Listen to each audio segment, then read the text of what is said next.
എല്ലാവർക്കും അത്താശംസകൾ. കുറച്ച് ലൈറ്റായി പോയിട്ടോ വീഡിയോ. ഞാൻ ഇത് കാലത്തെ കുളിയൊക്കെ കഴിഞ്ഞ് പൂക്കളൊക്കെ പറിക്കുകയാണ് കേട്ടോ. നിറയെ പൂക്കളൊന്നുമില്ല വീട്ടിൽ, കുറച്ചേ ഉള്ളൂ. ഒക്കെ ചെടികളൊക്കെ ഈ കോഴികളൊക്കെ കൊത്തി തിന്ന് കുറേയൊക്കെ പോയി. പിന്നെ നമ്മുടെ ഉള്ള ചെടികളിൽ നിന്നുള്ള പൂക്കളൊക്കെ പറിച്ചിട്ട് ഞാൻ ചെറിയൊരു പൂക്കളം തീർത്തു കേട്ടോ. ആദ്യമൊക്കെ അത്തൊക്കെ ആകുമ്പോൾ കുറേ ചെറുതായിരിക്കും. പിന്നെ അങ്ങനെ ഓരോ ദിവസം കഴിയുന്തോറും നമ്മളങ്ങനെ പൂക്കളത്തിൻ്റെ വലിപ്പം കൂട്ടി കൂട്ടി വരും. പിന്നെ ലാസ്റ്റ് നമ്മൾ തിരുവോണത്തിന് അന്ന് പിന്നെ നമ്മൾ വലുതായിട്ടിടല്ലോ. അപ്പോൾ ഇവിടെയുള്ള കാശിത്തുമ്പയും അതുപോലെ തെച്ചി കുറച്ച് പൂക്കളൊക്കെ ഉണ്ടായിരുന്നു. അപ്പോൾ അതൊക്കെ പൊട്ടിച്ചു. എല്ലാം പൊട്ടിച്ച് ഞാൻ ചാണകം മുന്നേ എടുത്തു കൊടുന്ന് വെച്ചിട്ടുണ്ടായിരുന്നു കേട്ടോ. അത് കുറച്ച് വെള്ളം ഒഴിച്ച് ഇവിടെയൊക്കെ ഒന്ന് കഴുകി വിട്ടിട്ട് ഞാനിതൊക്കെ ചാണകം തേക്കുകയാണ് കേട്ടോ.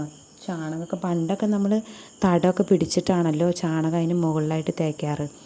ഇപ്പോൾ എന്താ പറയുക, ഇത് ചാണകം മാത്രം ഞാൻ ടൈലിട്ടതിൻ്റെ മുകളിൽ ചാണകം ഒന്ന് മെഴുകി എന്നിട്ട് ഞാൻ പൂക്കൾ അതിൻ്റെ മുകളിലിടുന്നു കേട്ടോ. ചെറിയ കുഞ്ഞ് തടാണ് കേട്ടോ പിടിച്ചിട്ടുള്ളത്. പിന്നെ നമ്മൾ മണ്ണിൻ്റെ കൊണ്ടുള്ള തടമൊന്നും വെച്ചിട്ടില്ല. അതെന്തായാലും ഇങ്ങനെ ചെയ്യാമെന്ന് പറഞ്ഞിട്ടാണ് ഇങ്ങനെ ചെയ്യുന്നത്. ലാസ്റ്റ് തിരുവോണമൊക്കെ ആകുമ്പോൾ പിന്നെ വലിയ പൂക്കളൊക്കെ ആകുമ്പോൾ ചാണകം മെഴുകാറില്ല.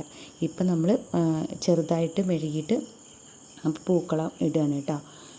അതിന് അത്യാവശ്യം പൂവൊക്കെ ഉള്ളത് കൊണ്ട് കുറച്ചുള്ളത് കൊണ്ടൊക്കെ ഇടാമെന്ന് പറഞ്ഞിട്ട് അങ്ങനെ ഫസ്റ്റ് നടുക്ക് തന്നെ ഒരു വെള്ള പൂവാണ് കേട്ടോ. അപ്പോൾ നടുവിൽ ഒരു പൂ വെച്ചു. പിന്നെ അത് കഴിഞ്ഞിട്ട് തെച്ചിപ്പൂവാണ് വെച്ചേക്കുന്നത്. പിന്നെ ഞാൻ പെട്ടെന്ന് വീഡിയോ എടുക്കാൻ പറ്റിയില്ല. പിന്നെ അത് കഴിഞ്ഞ് ഫുള്ളും കളം തീർത്ത് കഴിഞ്ഞിട്ടാണ് കേട്ടോ എടുത്തേക്കണത്. അങ്ങനെ പൂവൊക്കെ വെച്ച് എന്താ പറയുക അങ്ങനെ. പിന്നെ അത് കഴിഞ്ഞ് അടുത്ത് ഇവിടെ കോളാമ്പി പൂ ഉണ്ടായിരുന്നു, അത് വെച്ചു. അങ്ങനെയാണ് കേട്ടോ ഞാൻ പൂക്കളം തീർത്തത്. അപ്പോൾ പൂക്കളം ഇഷ്ടപ്പെട്ടു എന്ന് എല്ലാവരും കമൻറ്റ് ചെയ്യണേ. എല്ലാവർക്കും വീഡിയോ ഇഷ്ടപ്പെട്ടെങ്കിൽ എല്ലാവരും ലൈക്ക് ചെയ്യുക, കമൻറ്റ് ചെയ്യുക, സപ്പോർട്ട് ചെയ്യണം കേട്ടോ. അപ്പോൾ എല്ലാവർക്കും ഒന്നും കൂടി എൻ്റെ ഹാപ്പി അത്താശംസകൾ. അപ്പോൾ ഓണത്തെ നമ്മളിനി വരവേൽക്കുകയാണ്. വന്നു, ഇനി വീടിൻ്റെ മുറ്റത്തെത്തി. ഇനി നമുക്ക് 10 ദിവസം ഓണം നാളുകളാണ്, ആഘോഷത്തിൻ്റെ നാളുകളാണെന്ന് പറയില്ലേ. സന്തോഷത്തിൻ്റെയും സമ്പൽ സമൃദ്ധിയുടെയും ഓണ ആശംസകൾ. അപ്പോൾ എല്ലാവർക്കും കേട്ടോ. അത്തം മുതൽ 10 ദിവസം വരെ നമുക്ക് ഓണം തന്നെയല്ലേ. അപ്പോൾ ബായ്. വീഡിയോ ഇഷ്ടപ്പെട്ടെങ്കിൽ ലൈക്ക് ചെയ്യണേ.